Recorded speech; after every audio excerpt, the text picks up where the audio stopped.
Hello, Soul Sister. We got another juicy episode today. I'm your host, Junie Moon, your love coach, and I have Michael Neeley in the house. I'll tell you about him in a second. Hey, Michael. Howdy.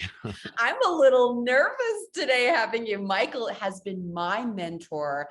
He's the one that helped me create my podcast, and it helps me with so many other things. This man is brilliant, and he's also in a really cool relationship right now. He's a conscious man with a beautiful heart. And I was like, oh my God, will you come on my podcast? Thank you. Thanks for being here with us. This woman really needs to hear from you. Well, thanks for having me. I am excited to be here and honored, quite frankly. So thank you. Yeah. Thank you so much. Well, Michael has some really cool background I want to share with you.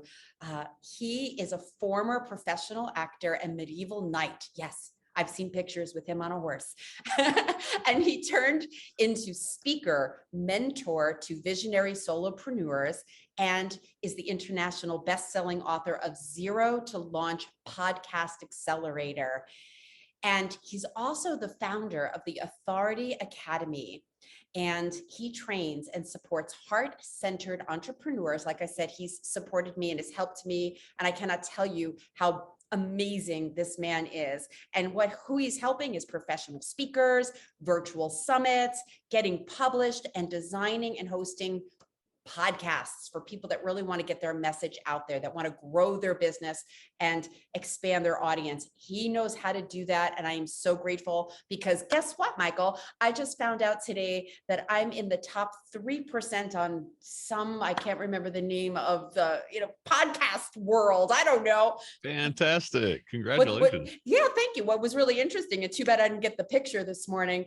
This morning it said 1.5%. And by the time I got the picture, it said 3%. But I'm like, you know what? 3% out of millions, I'll take it. Yes, heck yeah. That's awesome. It is. It really is. And, thankfully, I've had this amazing support from you. And we're not here to talk about podcasts today. We're here to help this soul sister. Number one, in the reason I have you is to not only share your journey and how to have successful relationships, because you're going to share from a man's perspective and what you've experienced. I really think it's so important for women to know that there are men like you out there, because I hear that all the time. Like, are there any great guys out there? Are there any conscious men out there?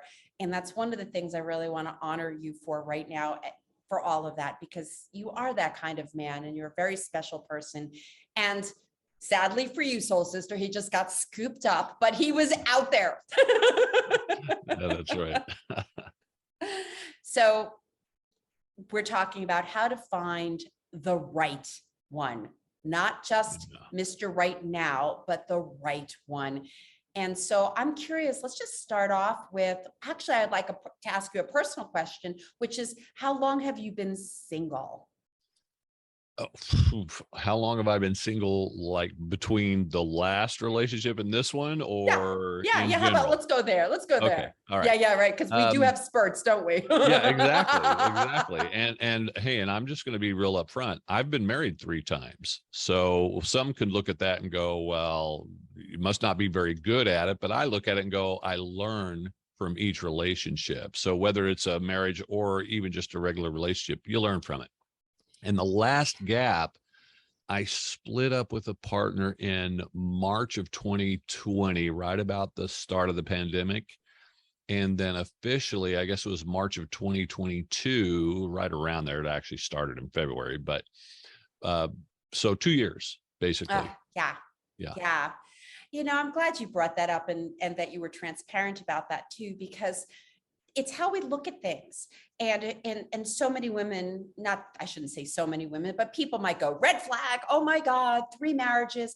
And then there's the journey and the seasons of our life and what we learn and what we bring to the next relationship. And I know that, with speaking with you and what you're bringing to the table now, it is amazing. So I'm curious, what do you think is the main key to having a successful relationship? Because I know you have one and you're loving it. Oh yeah. I'm absolutely loving it. Feel like an 18-year-old again. I would say that the key is communication and conscious communication, not just talking about things, but consciously communicating. And as a testament of that, I will say that my last 3 major relationships, I know you know at least 2 of them. It's true. It's you true. know, that I still have good relationships with them, Yeah. that we just found that our paths were going in different directions. So we were able to separate consciously and still maintain friendships. As a matter of fact, I drove with my second wife to my third wife's wedding and saw my most recent ex-girlfriend there as well. And we're all hanging out together. So there's nothing wrong with that. That's so beautiful. I remember sitting at dinner with you, and your ex-wife was there with your present girlfriend, and both of them are dear friends of mine. And it was peaceful and loving and just smiles. And when you can have that conscious relationship and be able to talk and work through things, you can really have that depth and continue that depth and that honoring. And that's beautiful. I love that. I love that. And it all boils down to communication, being honest, not just with each other, but even with ourselves. We've really got to learn, like, what is going on inside of us? What am I really feeling? What do I really want? Instead of, having knee-jerk reactions and letting our ego and hurt and all these other things get in the way. It's like, just get real with ourselves. Even super important. I do think that's huge. And that's why I do the work that I do, because I always feel that if we don't know what's going on inside of us, we're just going to, have that knee-jerk reaction. We're going to project all of our old shadows onto somebody else. And that is going to totally get in the way of really good communication.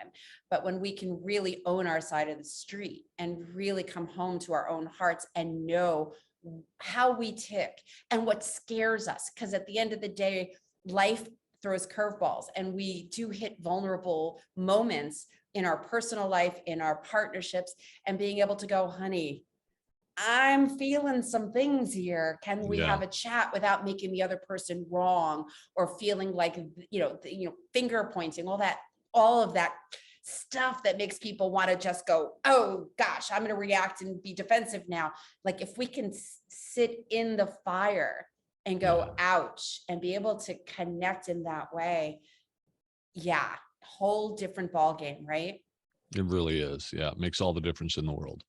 Have you had any of those sitting in the fire, ouch things with your new partner? I don't know that I've had any ouch moments, except maybe, and this is very interesting, when we first started dating. So, and I wouldn't even call it dating. Like, I literally, she lives 3,000 miles away from where I live. Basically, not for long, right? But I'm a West Coaster. She's an East Coaster, and we had a couple of virtual dates over Zoom. Before then, we knew we were going to be at this event together down in Cabo, an entrepreneurial event. And it was during that event that I was getting mixed signals. I was getting like, I think she's interested more, like I said, we had a couple of good Zoom dates, but again, that's not in person. I felt like she was interested, but at the same time was like, keep your distance, had one hand beckoning me forward and the other pushing me back, kind of a deal. And I will share with you, we went on a medicine journey together, one of the last 2 evenings of the event. And I asked her, like, should I continue to pursue you? I'm kind of getting mixed signals. And her response was, no, don't. Wow. Yeah. Wow. And the truth of the matter is that I could have taken it as more of a hurt, Junie, but I took it really in because I also practice non-attachment. I took it as also a freeing element. Like, okay, well, great. I don't have to put that energy towards trying to win you over to solidify a relationship between us. And we continue the rest of our journey beautifully with no commitment, no attachment, nothing. And within the next 2 days, literally, we were riding to the airport together, and she turned to me and said, "Can I change my answer?" Oh, I got goosebumps. I got Yeah, goosebumps. I yeah. literally got goosebumps. Oh my God. Yeah. And then we proceeded the following week, was long distance again. I went flying right off to Hawaii for a week, and she was back in Florida. And during that week of just communicating daily with each other through texts and voice messages and FaceTime and Marco Polos, we fell in love with each other. Oh, more Yeah. goosebumps. Oh, I love it. Yeah. I love it. One of the things I truly admire in a man is somebody who can honor boundaries and honor my no, and who knows themselves. And what I'm hearing is you asked a direct question without expectation. She answered you really cleanly. You honored that, released her energetically. You were like, knocking on her hotel door and going, are you sure? Are you sure? You were able to drop into that. Okay, this is where she's at, which allowed some things to shift. And for her to relax, in my opinion, to go, oh, wait a second, here's someone who could take care of himself and can really honor my boundaries. Maybe I should rethink this.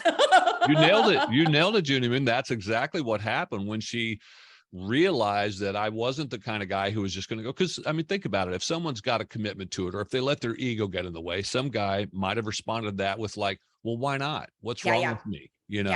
And tried other tactics. And I was just like, okay, cool. Thank you. And as a matter of fact, I followed up with a question. This is actually kind of funny. I said, well, I wish for you to find the guy that you are looking for. Because I knew she was interested in finding a right person.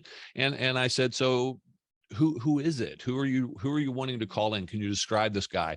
And so she started to list off everything she wanted in a guy. And I'm sitting there in my mind thinking, that's me. That's oh my me. God. Oh my God. And she even said to herself, she's like, she realized in her head as she's saying those things, she's like, I'm not making a very good case for myself here.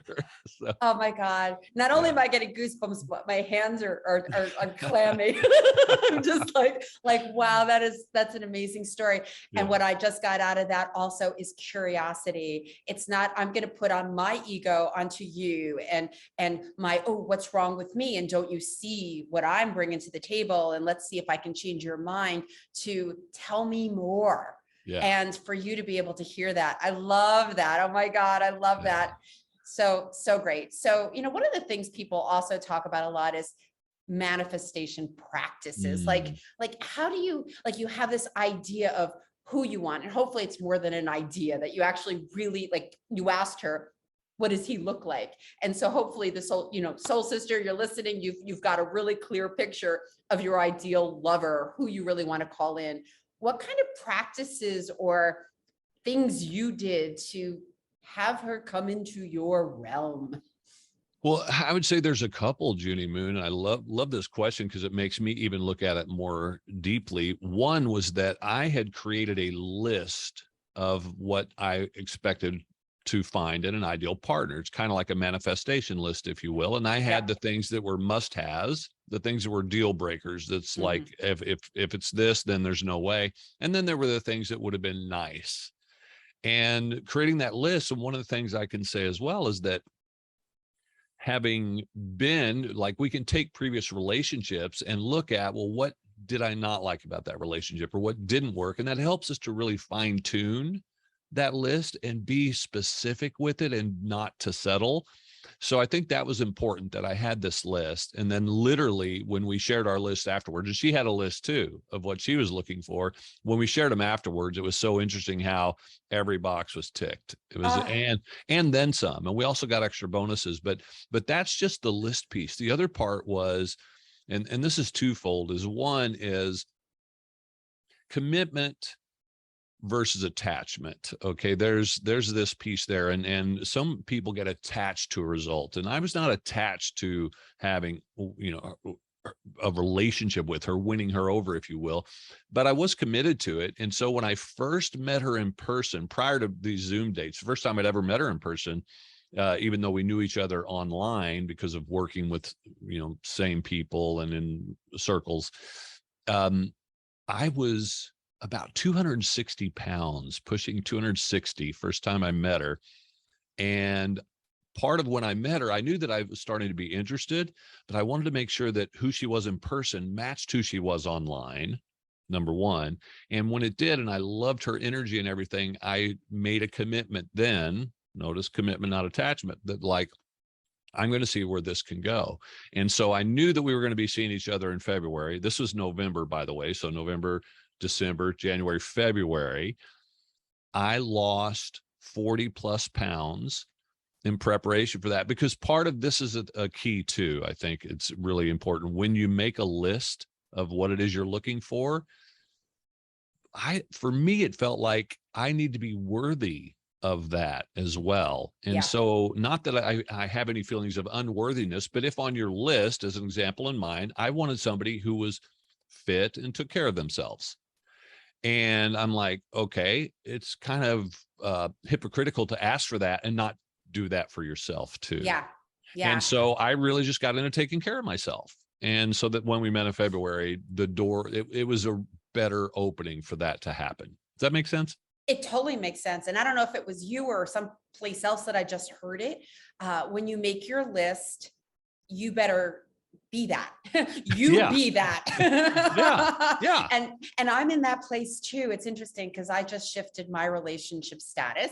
My partner of 3 years, we decided to go separate ways, still loving, conscious, all that stuff. And with that said, now I'm like, well, I'm doing my work. I'm doing my emptying out. I'm getting clear about who I am now and all the things we're talking about. And I'm up some weight. There are certain patterns that I want to shift within myself that I've gotten a little slippery with. And I'm looking at that list and I'm like, I really want to work on my fitness level. So funny that you're bringing that up, because I've gotten a little slippery in this last year for lots of different reasons. And I'm like, I want to get back to deeper meditation. I want to get back to my connection to spirit. Like there are things that are so important to me. And if I'm wanting it in another person, I need to be living that, being that, breathing that, because that's what's going to attract that. So I love that you brought that in. So beautiful. So beautiful. Yeah. Thank you. I can't wait to meet her. All right, let's go into the hot and steamy. How do you keep your love life hot and steamy, honey? What hot tips for this soul sister? What do you got? Yeah, well, first of all, I can say this. She's 14 years younger than me, and I have a hard time keeping up with her. It's not, well, let me phrase this properly. Let's just say we're like 18-year-olds again. Okay. And it's like our sex life is amazing. And I don't know that we're doing anything special except maybe this. And this is something that we've talked about in our own podcast, is that there's a difference between love, sex, and intimacy. And for me, as I've gotten older, Junie, is I'm more interested in intimacy, in that feeling of connection and yummy, even just in snuggling in love and holding each other. And intimacy can lead other places, but for me, it's like sex without intimacy, meh. It's like, well, I mean, it's been there, done that. So with the intimacy is so important. I think that's one of the things that's great with my relationship with her, and it helps to keep that alive, is we both have this feeling of, we just love touch. It's one of our love languages, and we feel just very intimate, and we share so much intimacy, even just in every little action and things that we do. And that keeps it really spicy and alive for us. I'm so glad I asked that question. Just last night, I have a year-long program called Midlife Love Mastery, and we were talking about intimacy and the meaning of intimacy. That a large majority of people, when you say what's intimacy, they think sex. And I love that you said the intimacy might lead to sex, but it's not about the sex. Right. It is, and everybody has their own definition. So think about what your definition is, soul sister, about what you think intimacy is. With that said, knowing your own definition, what does that mean? And how does that translate into deeper connection? Because into me see, the ability to let somebody in, because I'm right there with you, Michael. Like if there's not that precious container, where we can drop in and allow body, mind, and spirit to open, in my mind, that's intimacy, then the sex is just going to be sex, and it can only go so far.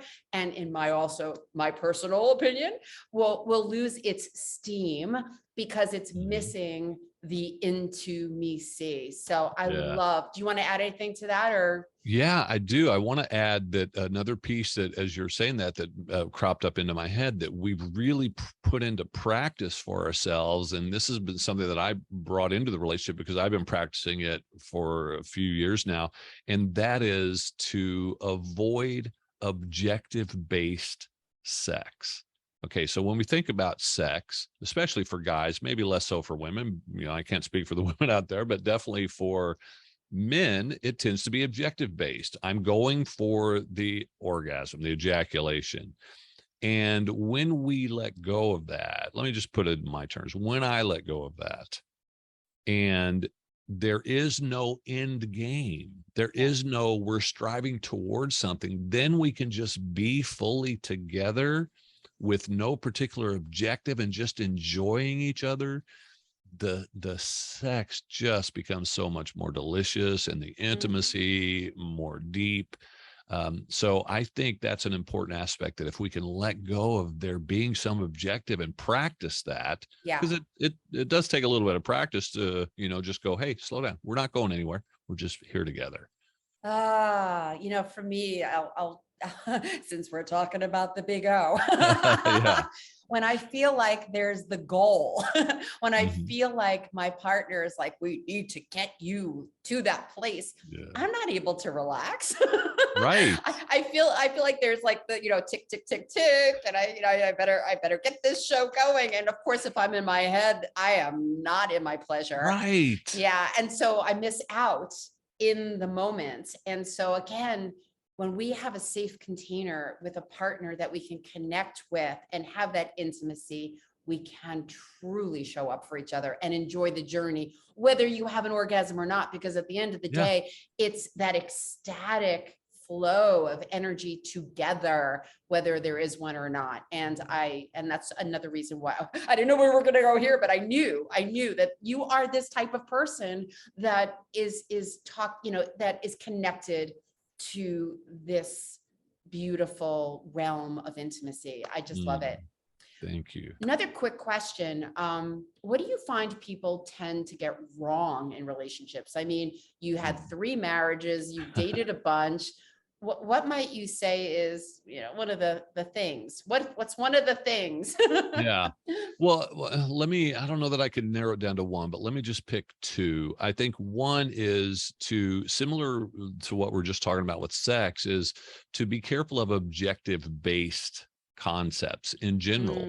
As an example, personally, I mean, and I'm probably going to catch flack for even saying this from somebody out there, but I think marriage is a man-made construct, potentially more so made by the church, and for good reason. It was to help to prevent a lot of fatherless children going around in the world out there and filling up orphanages and everything else potentially caused by it. But I think the challenge is that we think marriage is until death do us part, which again has been put upon us by, other powers. But I don't think that we are designed that way as humans. That would be part one. And so when we have good. And when we have that objective of like, we must stay together because we made a vow, that's not, you're staying together for all the wrong reasons. Yeah. And so I think that would be step one. The other part I would say is that people get wrong is it's in communication. We tend to, just even in our languaging, it's built into our languaging to say, well, you made me feel this way. You made me angry when you did that thing. No, they didn't make you angry. They did something. Your response over here was anger. So a better way to even communicate that is to say, I notice when you did that, I started to feel angry. And then bring it back over into your own space and go, what's up with that for me over here? And when you start to do that and you stop the blaming of your partner, it opens communication, then your partner can get curious about it with you as well. Yeah. And so I think we get that wrong. We blame too much in our communication. Yeah, we have not been taught to do that well. Yeah. It's a big piece of when I work with my clients in my programs. It's when something happens and you get triggered, something happens, doesn't mean their behavior wasn't okay. Doesn't mean that they don't need to take some responsibility for an oops. Maybe not, but there's a space between when something happens and your reaction. And if there's a trigger, bring it home. Be curious. I love that you use that word. What's going on inside of you? And then the opportunity, maybe not then when you're kind of in the heat of it.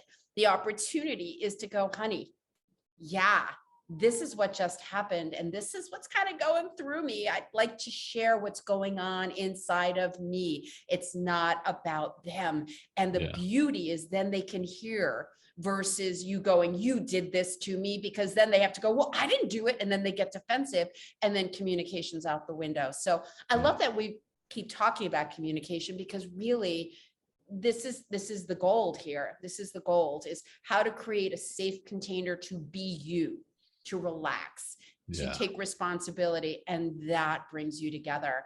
And I want to go back to what you said about might take some heat, I look forward to the time.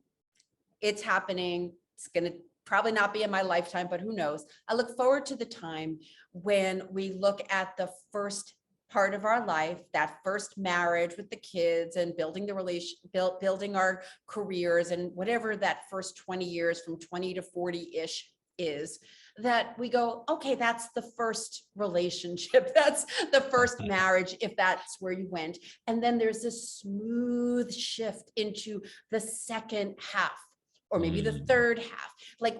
I remember when I asked my husband for a divorce, and he said to me, how could you put that shame on our son? And I said, let's look at that, because there's no shame here. If you are going to put that on him, you might want to look at, what does this mean to you? We've been conditioned to the forever after, the Disney films that you don't, and so I just want to underline that there are these shifts and transitions, and we learn about who we are and we change, and it doesn't mean the partner is going to go with us.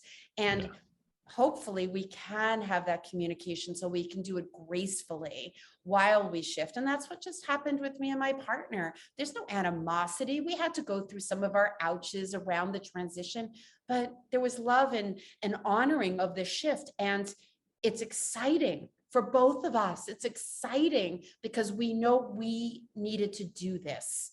And now it's what's next. Yes. So I love that you brought that up.